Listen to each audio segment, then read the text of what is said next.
الله الرحمن الرحيم الحمد لله رب العالمين وأفضل الصلاة وأتم تسليم على سيدنا ومولانا محمد وعلى آله وصحبه وسلم أجمعين. سبحانك لا علم لنا إلا ما علمتنا إنك أنت العليم الحكيم ولا حول ولا قوة إلا بالله العلي العظيم. نوينا التعلم والتعليم ونفع والانتفاع والتذكر والتذكير والإفادة والاستفادة والحث على التمسك بكتاب الله وسنة رسوله صلى الله عليه وسلم والدعاء إلى الهدى والدلالة على الخير ابتغاء وجه الله تعالى ومرضاته وكتب ثوابه سبحانه وتعالى وما علمه الله من صالح النيات. نسأل الله أن يجعلنا من العلماء الآمنين الفائزين بعلم اليقين وعين اليقين وحق اليقين ويرزقنا كمال المتابعة لسيد المرسلين. So we've taken thus far the introduction of his work, as long as we briefly discussed the biography of Imam al-Rahman bin Abdullah Balfaqih, and may Allah Ta'ala have mercy upon his soul and benefit us through him. And that after his introduction, where he clarifies the scope of his work, he then says وَبَعْد, to proceed. Now he's going to actually get into that the book itself, and that in particular that what led to its authoring. And so he says here فَإِنَّ بَعْدَ الْإِخْوَانِ مِنْ أَهْلِ اللَّهِ الموالين في الله على حق الإيمان في الطريق الإحساني ألح علي وأول علي أن أذكر له وصية جامعة التبيين لتكون له تبصيرة وتذكيرة نافعة في الدين. So he says, one of my brothers from the people of Allah, who befriended me for his sake upon true faith in the path of Ihsan, implored me to provide him with a clear and comprehensive counsel that will be a source of insight and a beneficial reminder in the religion. So this is how it began. So if we look at the Arabic, Ba'd al-Ikhwan, right? One of my brothers. And he describes this person as min ahlillah, he's from the people of Allah. So this tells us a little bit about how scholars and righteous people viewed one another. If you think about one of your friends in the spiritual path, how many of them would you have the humility to ask to write a piece of advice for you, to write a treatise for you, or to that give you some pointers on what it is that you should do? These people were humble, and that they saw the fadl for people other than their own selves, is that they like to notice what was good in other people and highlight it, and they like to downplay their own selves. They would highlight the good in others and downplay the good that is in themselves. And this person is from the al-mawalin fillah, and this is one of the greatest things of all. Wala yuwali is to befriend someone for Allah's sake, and to support someone for Allah's sake, and to that assist one for Allah's sake. Al-mawalin fillah. And this is what we want. We will always want, in addition to our teachers. And they say that every student, every person needs a teacher and a friend. A teacher and a friend. Because when you're around your teachers, there are certain things that you do and certain things that you don't do. And that you need to have friends that assist you in the affairs that your teachers that don't directly assist you in. Because there's certain things that you're going to mention to your friends that you would never ever mention to your teachers. And they're there to help you, and they're there to support you. So how was this muwala, this support, this his befriending him, ala haqq al-imani fa tariq al-ihsan, Allahu Akbar, that who befriended me for his sake upon true faith in the path of ihsan. So this is how he describes him. MashaAllah. حق الإيمان في طريق الإحسان. And he says here, ألح علي وأول علي, is that so he implored me and he asked me that time and time again to provide him that with a clear and comprehensive counsel. So a wasiyah is a way of counsel. Wasiyah is also the word that we use for like writing our will, a will. But here it has this idea of counsel. وصية جامعة. So it's not just a counsel, but it's جامعة التبيين, in and of itself, that it will be comprehensive. لتكون له التبصرة والتذكرة النافعة. And that how will this counsel help me is that tabsira wa tadhkira. The tabsira is, he translates it here as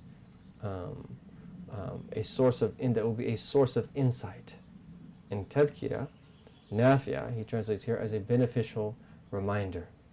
So the same word tabsira relates to the very word of this work that we're studying, Fathu Basair Ikhwan. Okay, and that it will be a source of insight, and at the same time a beneficial reminder for him in the religion. And then he says further that وَطَلَبَ أَن تَكُونَ شَامِلَةً فِي بَاطِنِهِ وَظَاهِرِهِ. And he requested it be inwardly and outwardly complete. This is a big request. This is a big request. That he wants it brief, but at the same time inwardly and outwardly complete. على وجه الجمع بين كلام العلماء المتقين والأولياء العارفين. Allahu Akbar. And it be inwardly and outwardly complete, and that it be a compilation of the words of the God-fearing scholars who are saints and knowers of Allah. And so what he's asking here is that he wants a piece of advice that is sound outwardly and deep inwardly. And this is ultimately what we want, is that we want to combine between the outward and the inward. We want to combine between the Sharia and outward practice of this religion, and between the inner path that you and I take to draw near to Allah subhanahu wa ta'ala. So he requested that this treatise join between that the ulama, what they have to say, but not just any alim. Ulama is the plural of alim. Al-muttaqeen, people of taqwa. And then also the awliya, the people of Allah, who are the arifeen, the knowers of Allah subhanahu wa ta'ala. And I remember when I first arrived to Tarim, and I asked one of my teachers, about this matter, because I had been exposed previously to a methodology where there tended to be more focus upon outward knowledge before that they even embarked upon a study of inward knowledge. And I asked him about this, and that he responded by saying is that the turuq, the different ways that outward and inward knowledge was studied traditionally, were three. Is that you had those who that first studied outward knowledge, and then after reaching a certain degree of outward knowledge, then plunged into the depths of inner knowledge. That's a valid way. He said, but also you have that different people that they would study inward knowledge first to develop purity of heart before studying outward knowledge. He said, and then you have that methodologies that join between both. That just as you study outward knowledge, you combine with that a study of inward knowledge. He said, this is our way here.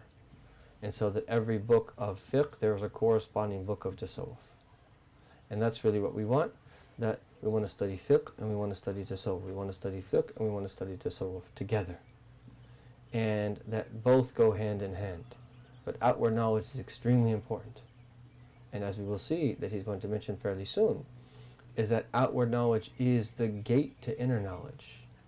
There is no that understanding of inner knowledge without outward knowledge. It has to be from the gate of the outward. And this is how we verify that it's valid and authentic. And this is how we differentiate that true esoteric knowledge from that false, spurious esoteric knowledge, the likes of the Batinites that only focus upon the internal meaning, and that to the extent that it might contradict even the outward meaning, and that's rejected. And so we want to join between both. And then he says, وَرَغِبَ إِلَيَّ فِيمَا عَلِمْتُهُ مِنْ ذَلِكَ وَخَبَرْتُهُ وَصَبَرْتُهُ وَجَرَّبْتُهُ مِنْ عِلْمٍ وَيَقِينٍ. And so he said, he sought of me that which I have fully acquainted myself with, and that which I have explored thoroughly and experienced through knowledge and certainty. So, رَغِبَ يَرْغَبُ is to desire something, This is one of the Arabic words, is that depending upon the particle that you use after it, is that if you say raghiba fi, it's to desire something. If you say raghiba an, it's to incline away, to have an aversion towards something. And so that our Prophet said, sallallahu alaihi wasallam, "An-nikahu min sunnati, faman raghiba an sunnati, falaysa minna." That nikah, marriage, is from my sunnah, so whoever turns away from my sunnah is not from us. So wa raghiba ilay, but here it's not used that fi or an, it's ila. And what this means is that he had a desire in relation to me. He sought of me. What? Fima alimtuhu min dhalika. So he's desiring to know what I know from this knowledge. So he wants that this treatise to be a source of insight. He wants it to be a beneficial reminder. He wants it to be comprehensive and overarching as an outward dimension and an inward dimension. And it fuses both the knowledge of the ulama outwardly and the knowledge of the arifin inwardly. Subhanallah. And at the same time, that he wants to know about his experience. So these three words that you see there, وَرَغِبْ يَلِي فِي مَعَنُّمْتُ مِنْ ذَلِكَ وَخَبَرْتُهُ وَصَبَرْتُهُ وَجَرَّبْتُهُ. All three roughly mean the same thing. That khabar here means, it relates to khibra, what it is that I know. This word sabara yasbiru or sabara yasburu, both are valid permeations. It means something similar. It's to investigate thoroughly. And then jarrabtuhu is that to try or to test something out. So what I've experienced, what I've investigated myself, and what it is that I've tried, min ilmin yaqeen, in relation to the knowledge that I have in certainty. So he responded to him.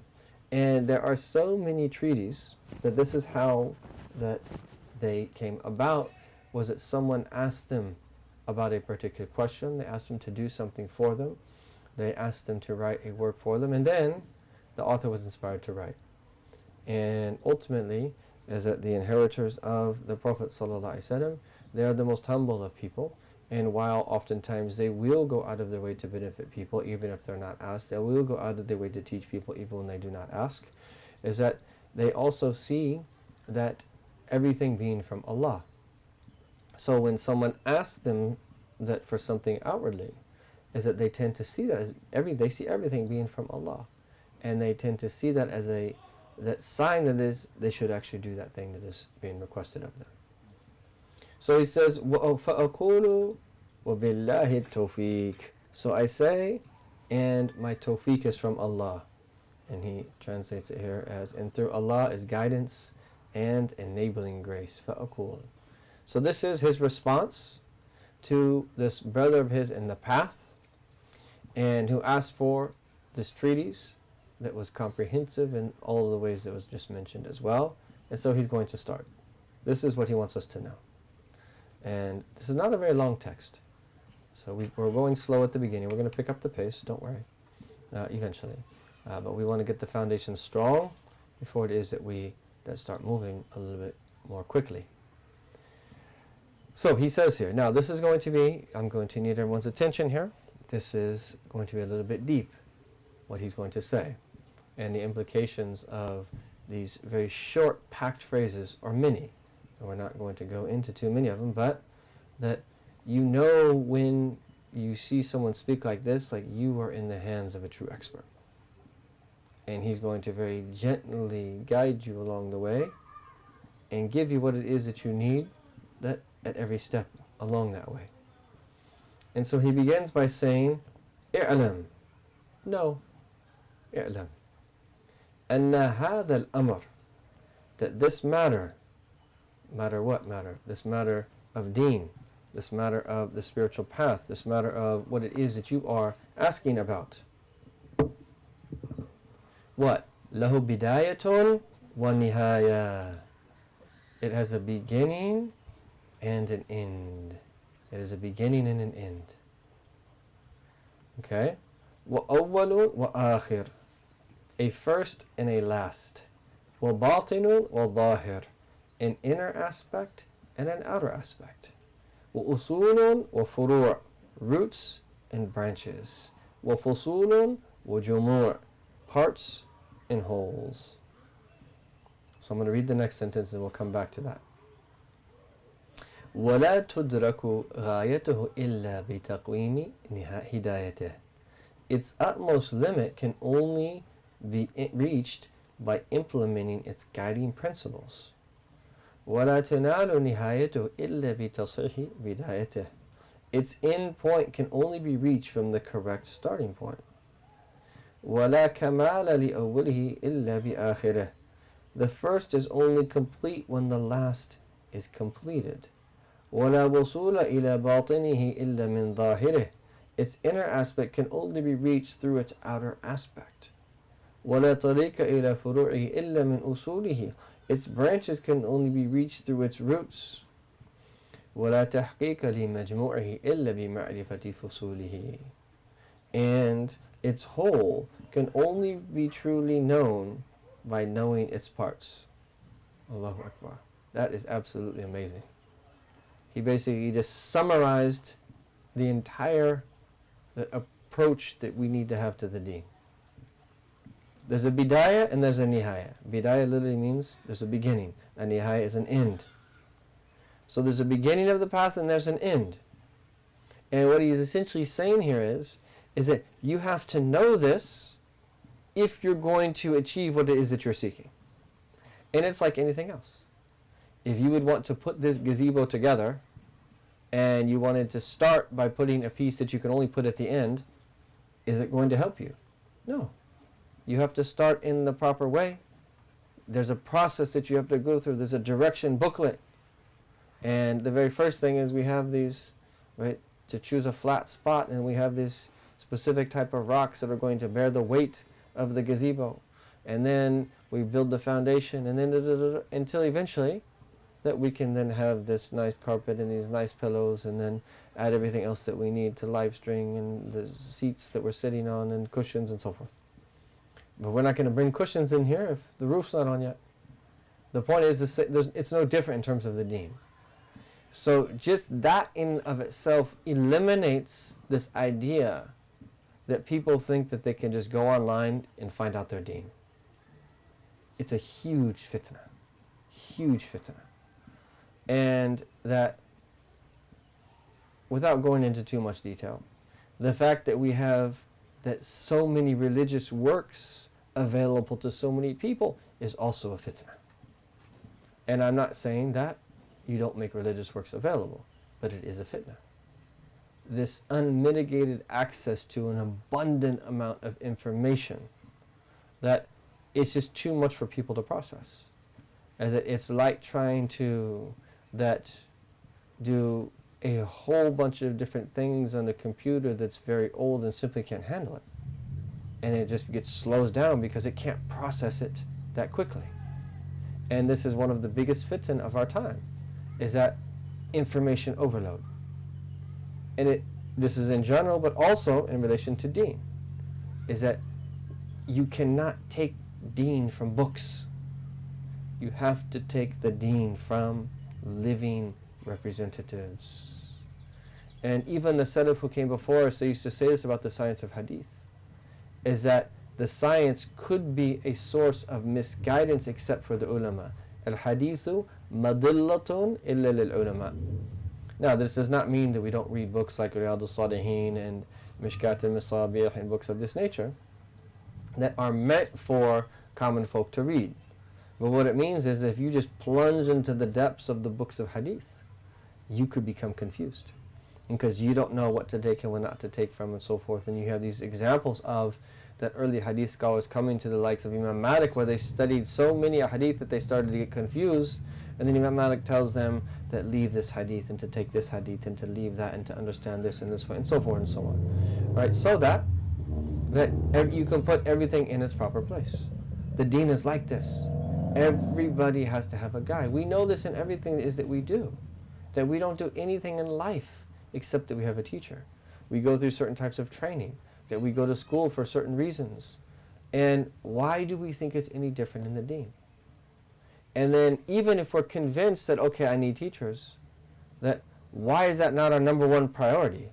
This should be the number one priority of any Muslim community anywhere is to train a generation of learned people that could be sources of guidance for the community.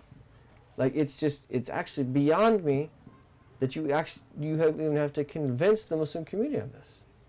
This should be so obvious, is that the vast majority or the greatest percentage of our resources go into this.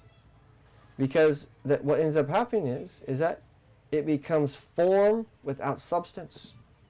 And if you look at the description of our Prophet, is that the Prophet said, is that there are going to be many on that day where the nations will gather together and eat from the ummah the way that people eat from a plate. And then, Amin qillatan yawmaydan ya Rasulullah, will we be few on that day, O Messenger of Allah? No, you will be many, but you will be like the foam on a flash flood. Meaning you will be many in number, but you lack substance. So for those of us living in the end of time, that is the question that you and I want to ask ourselves. How can we live a religious life such that we have substance? And how does that relate to belief? How does that relate to practice? How does that relate to spirituality? It's coming. But this is very, very important. And that if people are convinced of this reality and that make strong intentions to do something about it, and they do what they can to work towards it, Allah will bring these people. He'll bring these people to us, and He'll allow them to grow in these lands and be embedded here, right in these societies in which we live. It's not far-fetched. This is our job. This is our task. This is our duty. This is our mission. That this is the single most important thing. That our scholars of this generation, that we know that converted, from Sheikh Nuh Keller to Dr. Umar Farooq Abdullah to Sheikh Hamza Yusuf to Imam Zaid Shakir and Sheikh Abdul Hakim Marad, all of them recognize this. This is what they're all doing. This is what they're doing in their own ways. Some of them are focusing more upon spiritual training, but they're teaching, they're training, they're raising and nurturing a whole generation. And others are focusing more on that outward forms of learning, combined with a general understanding of the spiritual path. But they're all doing the same thing, because they recognize this is the way. This is how the people before us did it, and this is what we need to do. And this is what's going to combat that oftentimes very dry feeling that you feel when you visit Muslim communities in places like the United States of America, where there's not a lot of knowledge, where there's not a lot of focus on spirituality. And that this is the solution that we all have to work towards. So there's a bidayah and a nihayah. It's very important. This is the first thing he mentions. There's a bidayah and a nihayah. And from here we can reference the great book of Imam Ghazali, Bidayat al-Hidayah. And Hidayah is guidance, the beginning of guidance. And one of the things that Imam Ghazali states in his work is that I'm going to mention to you the beginning of guidance so you can test yourself. Are you really sincere in this path or not? I'm just going to mention to you that the basics. And if you find yourself hastening to put them into practice, you're serious. And this is a sign that Allah wants good for you. But he said if you find yourself that being lazy and postponing and procrastinating, he said this is a sign that shaitan has overcome you and you think that you want something that you don't really want in reality. And you don't know the difference between, he doesn't say this, but I'm adding this, between raja and tamanni. What's the difference between raja and tamanni, Yahya? You should know this by now. Khadija's not here today, or else I'd call on her. Raja is true hope, and tamanni is false hope. Okay, that's how we translate it in class. Raja is true hope, tamanni is false hope. Raja is a hope that you actually work towards to attain that which it is you hope for, whereas tamanni is its false hope. You want something, you hope for something, but you don't put in the work to attain that thing. So there's true hope and there's false hope. So there's a bidayah and a nihayah. There's an awwal and an akhir. There is that first part and an end. There's a first and a last. Meaning there's things that come in order. You can't get into the more advanced steps if you're still in the beginning stages. There are certain things that take precedence. And this is again why we need teachers. If we're left to ourselves, it will be a disaster. And I like to laugh at myself when I remember one time when I was in Mauritania, and you get exposed to the curriculum there, and it's a long curriculum because they memorize everything. I mean, it takes you. They don't have like a set. It's just you just keep studying. But if you even do the basics, it takes you 10 plus years. Anyhow, I remember staying up really late one night, and they have this. I think I actually still have the binder and the vault. And I was writing down all the books that I wanted to study. I was planning everything out. I would do this first and this after that. And I stayed up really late. And one of the older students of Murabat al-Hajj, his name was Sa'ad Bou, may Allah preserve him. I used to eat lunch with him almost daily. And he was one of the great students of Murabat al-Hajj. As that he noticed that my flashlight, they don't have lights like this, my little lantern flashlight thing was on late. So he asked me the next day at lunch, like, what were you doing up so late? And I was like, I was planning out my studies for the next 10 years. And I was like, it's so important. I wanted to just plan everything that I need to do. And he looks at me and just laughed. He's like, he just laughed at me, right? Because I was like, this is important. He just laughed. He didn't even respond. He just laughed, right? And then I didn't even read my lawh that day because I was so tired in the morning. Or you end up sleeping in late, and then you didn't even do the work of the day. So how are you going to attain what you need? How are you going to reach what it is that you want to attain in 10 years? A basic level of planning is fine, but you focus on the moment. And mastering what it is before you the step that you are on, and that's the sign of a sincere person, is that they know where they're at, and they're not worried about where someone else is. So if you think of there being, let's say there's 100 steps, and your friend or someone next to you or whatever else, they're on step 37, let's just say, and you're on 15. What does it matter where they are? It doesn't matter where everyone else is. What matters is where you are. What matters is if you're at 13, you want to get to 14. If you're at 14, you want to get to 15. So maturity is that you focus on your own self, and you don't try to act like other people. You focus where you're at. You do what you need to do. And if there's things that you need to get at that stage, you get them. And that's a sign that that person, when he does reach 37, or he does reach 50, or even beyond that, is that they're going to do what it is that they need to do in that moment. This requires maturity. And they're not bothered by what other people are doing. We should focus on our own self. And then there's a batin of it and a zahir. This whole affair has an inner aspect and an outward aspect. Is that this deen has an outward dimension and an inner dimension. We want to join between the two. Remember when we mentioned those two archetypes of how people go astray, غَيْرِ الْمَغْضُوبِ عَلَيْهِمْ وَلَا الضَّالِينَ. Is it again, one is more of an outward, that going an exoteric way of going astray, and the other one is a more inward, a more esoteric way of going astray. What we want is the perfect balance between the two. And that from the blessing of Allah Ta'ala, we find that in our Prophet Sallallahu Alaihi Wasallam. So there's a batin and then there's a zahir, but then there's usul and furu'. And now he's starting to get into more scholarly terminology. It generally translates here as roots and branches. But there's usul and there's furu'. And this could be understood in a number of different ways. And you have, in general, you speak of the science of usul, and then you speak of the science of fiqh. And that the individual rulings of fiqh are derived from the principles of usul. And all of the rightly guided scholars that are valid and an obligation for us to follow, that they had an usul, they had a methodology on how they extracted law from the kitab and the sunnah, and then that by way some of those who used analogical reasoning, and then also ijma'. There was a way that they came to know what it is that they knew. But then, in a more general sense, is that there are that roots and branches. There are that certain disciplines that serve as the source for that other disciplines. And this is a very important topic in of itself. And there is a hierarchy of knowledge, and There are many scholarly works that talk about the various types of knowledge. Imam Ghazali goes into great detail about this in the Ihya Ulumuddin and the Kitab al-Ilm, where he talks about the foundational sciences and then what stems from that, and lays it out in a very clear way, and other scholars have done this as well. But the whole point is that there's usul and then furu', is that this deen is massive. This deen is something immense.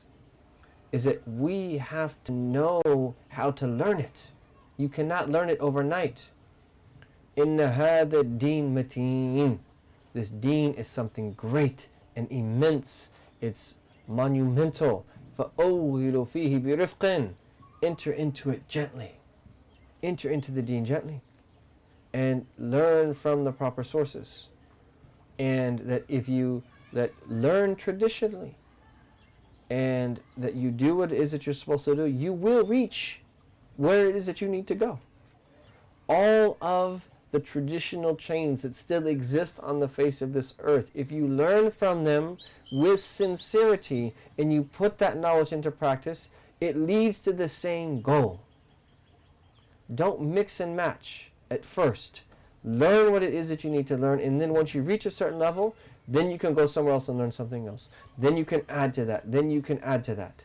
And you can develop a level of maturity where then you can study on your own and it enhances you as opposed to leading you astray. In the beginning, if you try to study too much on your own, is that you could make a lot of mistakes, and sometimes severe mistakes.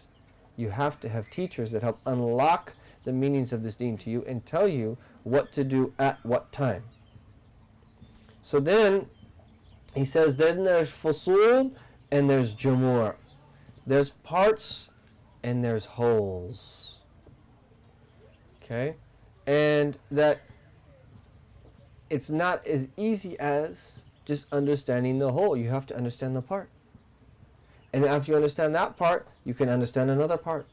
And then you combine the knowledge of those two. And then you understand another part. And then you understand another part. And sometimes you end up having to do that. Is that understand individual parts, and then after that, you start to put them together. This is how learning is. Is that if you think about it just in terms of learning tajweed, if you don't know how to read Arabic, is it, can you just start reading a word? No, you have to just recognize the letter in and of itself. And then, oh no, the letter looks different when it's in the first part of the word, or it's in the middle, or it's at the end. La hawla wa la quwwata. I finally got the letter, but then it looks different in different parts of the word. And then, what is that? It's pronounced differently if there's that little mark here or there, or then there's different marks. And then when you think you got that, and then, oh my God, then there's a thing called a sukoon. And then it's a ta, marabuta, whatever it is, but it's pronounced like a ha if you stop on it at the end of it, and you start adding at that point.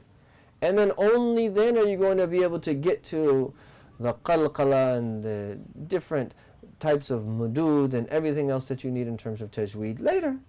But you got to learn those individual parts, and then eventually you put it together as a whole, but then you don't even stop there.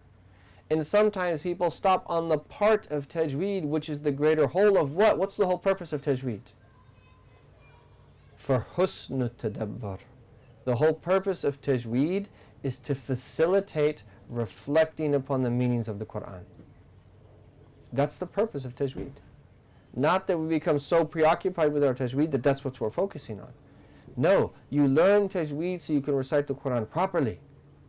And then, when you're reciting with tajweed, that your focus is on the meanings, and recitation of with tajweed enables you and facilitates for you to understand the meanings in greater depth. So these are examples of parts and then how they relate to the whole. Okay? And then he has this, each one of these things that he mentioned is that he says here that وَلَا تُدْرَكْ غَايَتُهُ إِلَّا بِتَقْوِيمِ هِدَايَتِهِ. Its utmost limit, the ghaya, the greatest thing that you are seeking, is that it can only be reached by implementing its guiding principles. This is a good translation. I like how he I like this translation, mashallah, because this is difficult. تقويم هدايته قوم يقومه literally means to like uphold or to establish and to rectify, erect even.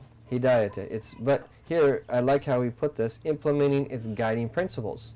This is really what it means here, is that you have to put it, because hidayah is about a path, it's about a way, it's about that going that on a path. Na'am. And then he says that وَلَا تُنَالُ نِهَايَةُ إِلَّا بِتَصَحِي بِدَايَتَهِ. Its end point can only be reached from the correct starting point. You gotta put everything in its proper place. وَلَا كَمَالِ أَوَّلِهِ إِلَّا بِآخِرِهِ. This is amazingly beautiful. So, لَا كَمَالَ. There's no perfection for its awwal, which is what you begin with. Okay? So the first is only complete when the last is completed. إِلَّا بِآخِرِهِ. What does that mean? It means is that the haqiqah is mukammila lil-sharia. That by experiencing spiritual realities, it helps you perfect your implementation of the sacred law. In other words, is that you know how to pray. You learn the ahkam, the legal rulings for prayer. You learn what needs to be there for your prayer to be valid. But your heart might not be present. You can know all of the outward rulings, but your heart's not present. And so that it's only when you start experiencing spiritual realities, you move up to higher degrees of ihsan.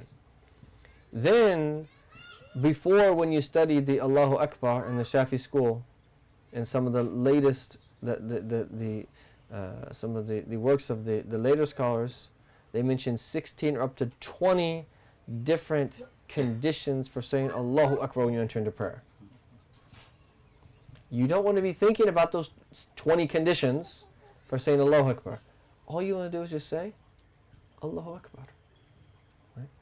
But the idea of the haqiqah is where really in your heart nothing is akbar than Allah. Like you say Allahu Akbar, and one of the wisdoms of lifting the hands, right, Raf al-Yadain, is that you throw the dunya and what's in it behind your back. Allahu Akbar, you throw the dunya behind your back, and you bring your hands back down, and you try to actualize in your heart that meaning that Allah is greatest. This is an example. So you begin by learning, okay, I need to enter into my prayer by saying Allahu Akbar. But the end is where, like really in your heart, that nothing is greater than Allah.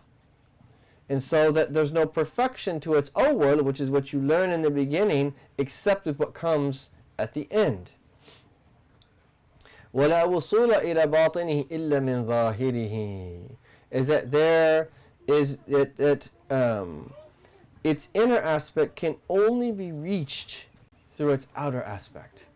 And this is also very, very important.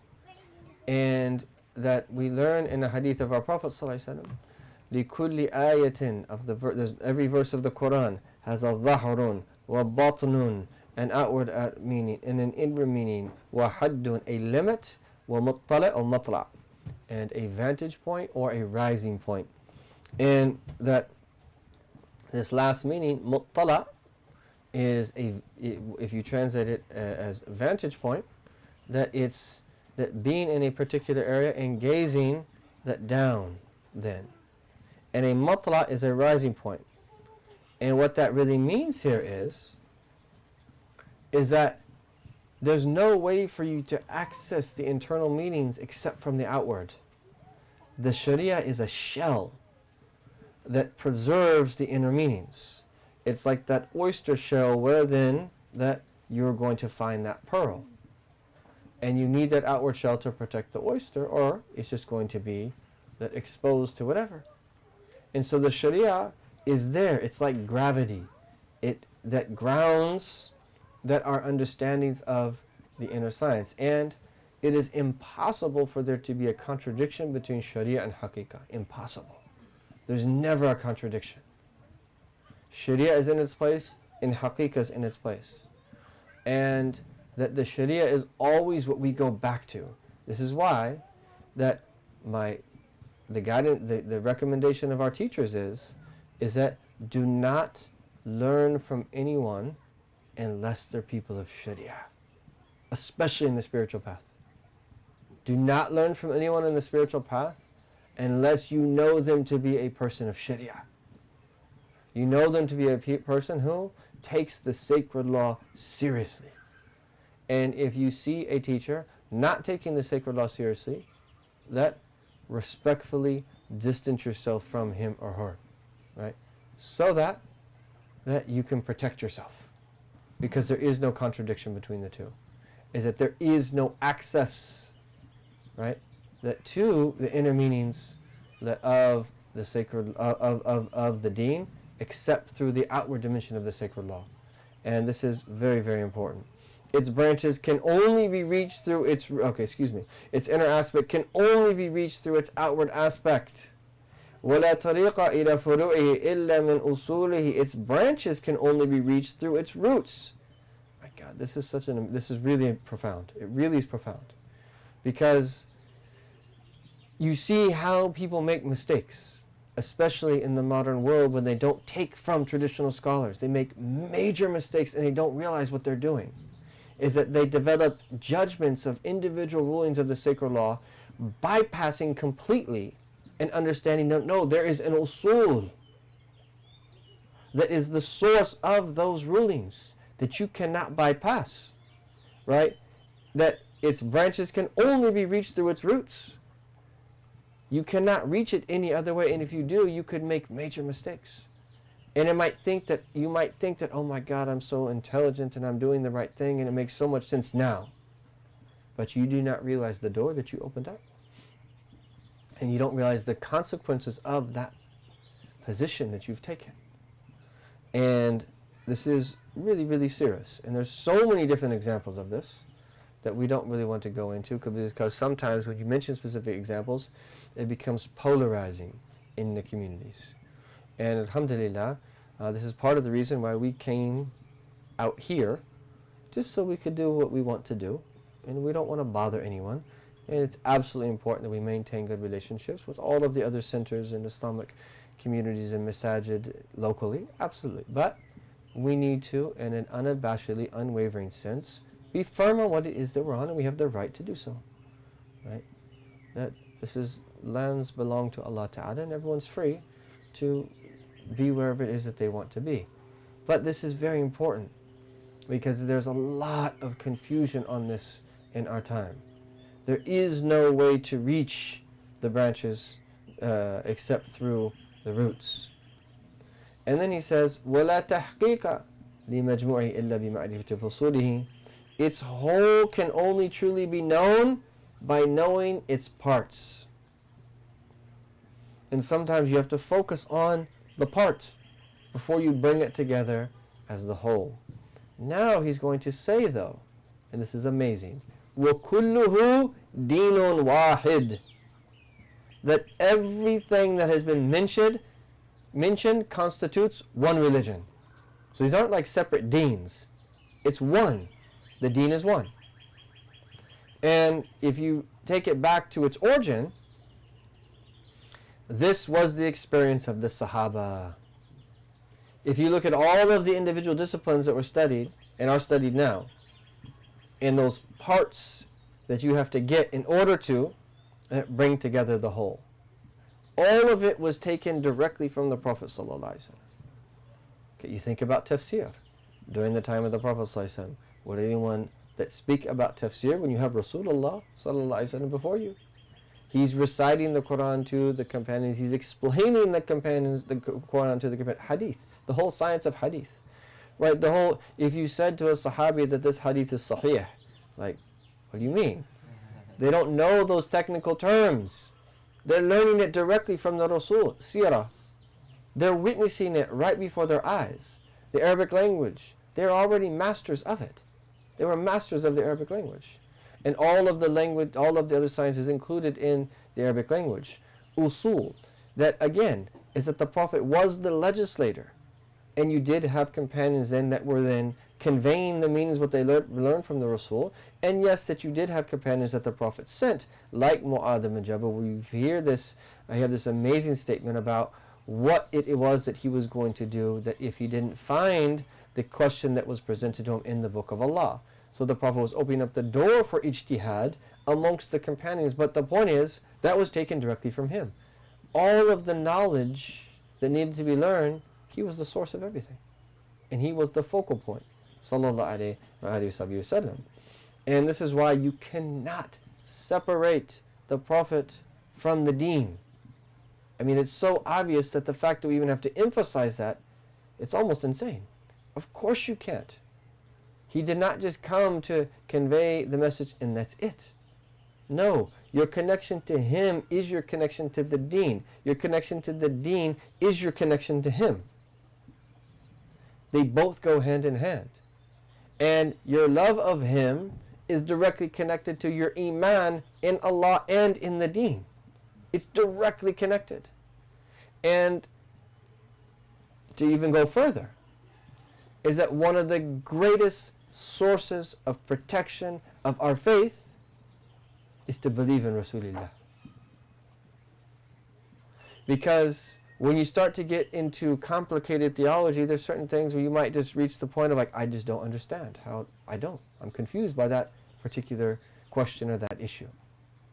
But if you take it back to something simple, in the end of the day, either Rasulullah is telling the truth or he's not. Or hashahu, that he's not.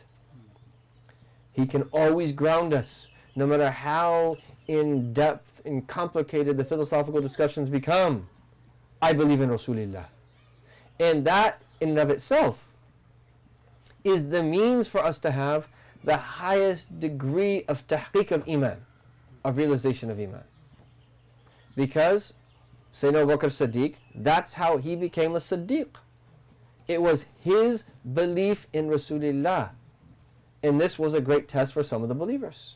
You mean to tell me this distance that we travel, it takes us a long time to get there, that you went by night, right? From that Mecca to Jerusalem, and then you came back, and then you ascended into heaven. There were people around the Prophet who were telling him not to tell people about it. And we just read the narrative not too long ago on the 27th of Rajab.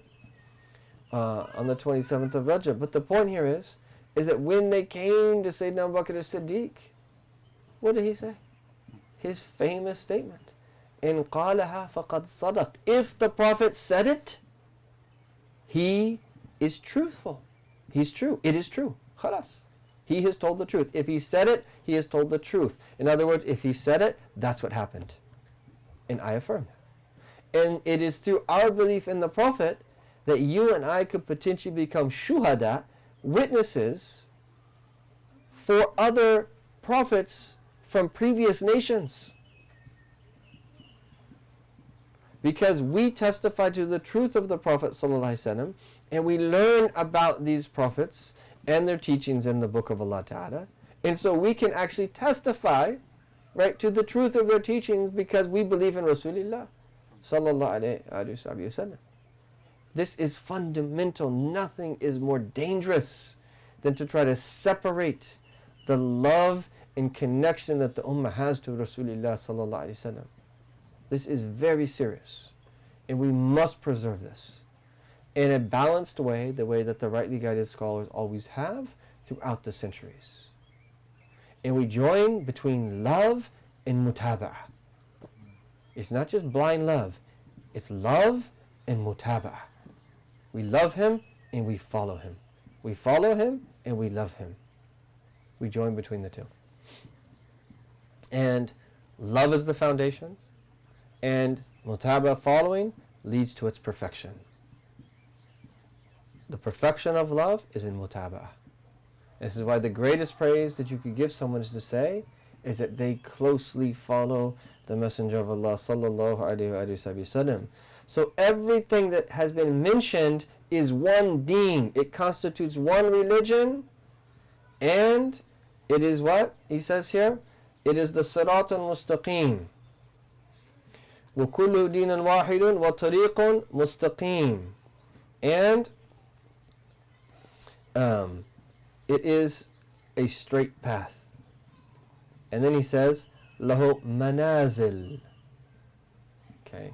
Nazala, that yanzilu, has a number of meanings. One of them is to travel. A manzil, it's a house, yes, but it's also a way station. So you talk about the lunar mansions, that each night that it's an additional 15 degrees further in the sky.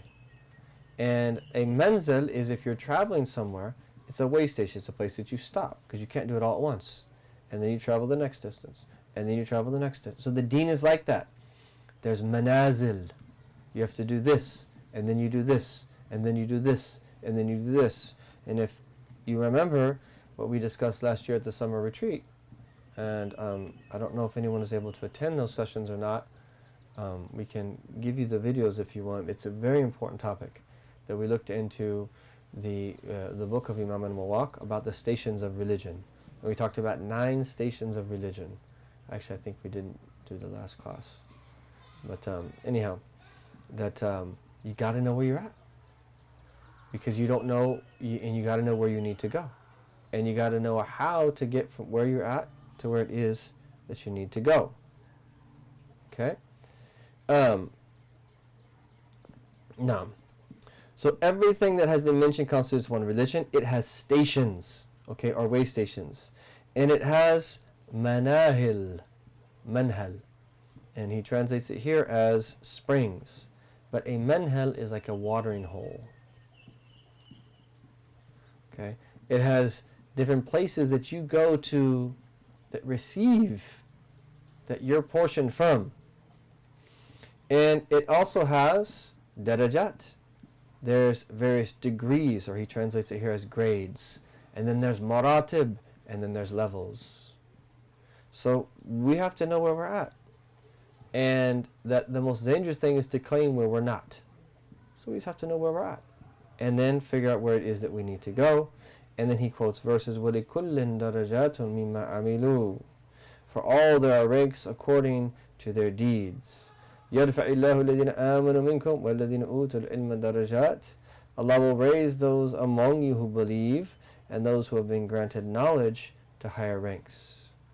And that Ibn Abbas has a famous statement, is that the difference between the degree of the common person and the scholar is 500. There's 500 degrees of difference. He said each degree is like the difference between the heavens and the earth. And if you think about it in this world, is that all of the ways that different degrees. Just think about it, wealth. Right? There's a significant percentage of humanity that are surviving on $1 a day. And then that we have that multi-billionaires. And those numbers are increasing. It's actually from the sign of the end of time that wealth will increase. And the disparity between the richest of the rich and the poorest of the poor. And how much the richest of the rich own from the world's resources, just in the country in which we live. That we're 5% of the world's population, and we consume that 30-40% of its resources or something. And a significant portion of the world's resources, disproportionate to our population. And the closer and closer that we get to the end of time, the more imbalance there's going to be in the world. And that if we think about it in this sense though, then وَلَلْآخِرَةُ, in the next world, there's going to be that even more preference and even greater disparity. Okay? And that not that we see this disparity as good here in this world. Okay, when we talk about the increasing gap between the rich and the poor, that should bother us, and we as Muslims should be at the forefront of conversations to do something about that, and many of these other very important conversations. But the reality is, in the next world, there's going to be that greater difference in degrees and ranks, because it's the akhirah. It's more expansive than this world. And that the dunya, in its expansiveness, compared to the akhirah, is like someone experiencing the womb of their mother to the world. Right? We're like in this whole world in which we live, it's like a womb. And what opens up into us is something that much, much greater, much, much more expansive. So, khair inshallah, let's stop there. We don't want to take too much. And we will slowly work through the introduction. And then once we start getting to the each sphere, we'll be able to move a lot quicker, bi'idhnillahi ta'ala. May Allah subhanahu wa ta'ala give us tawfiq and give us understanding of this religion. Allahumma fiqhana fi din, ya Rabbil Alameen, wa 'allimna ta'wil, and to give us understanding of your book, ya Arhamar Rahimin, understanding of the sunnah of your messenger, ya Rabbil Alameen. May Allah subhanahu wa ta'ala always keep us at the doorstep of the rightly guided scholars who can train us and teach us this religion. May we put everything in its proper place, and may we be granted wisdom, Ya Arhamar Rahimin, and to do everything in its time in a way that is most pleasing to our Lord subhanahu wa ta'ala. May we live and die upon this religion. May Allah ta'ala make us firm in it, and may we have a high spiritual aspiration, that which we cannot reach, Ya Rabbil Alameen, through our ijtihad and our hard work that we put in, that which we cannot reach by our actions, that which we cannot reach from the things that we want to do in this world. We ask you, Ya Rabbil Alameen, to bless us to reach that through our intention, and bless us to grant us the greatest of this world and the next, solely because we believe in you, and we know that you are the giver, and when you give, is that no one can prevent what it is that you give. May Allah tabarak wa ta'ala bless us with long lives in His obedience. Wa sallallahu ala sayyidina Muhammadin wa ala alihi wa sahbihi wa sallam. Walhamdulillahi rabbil alameen.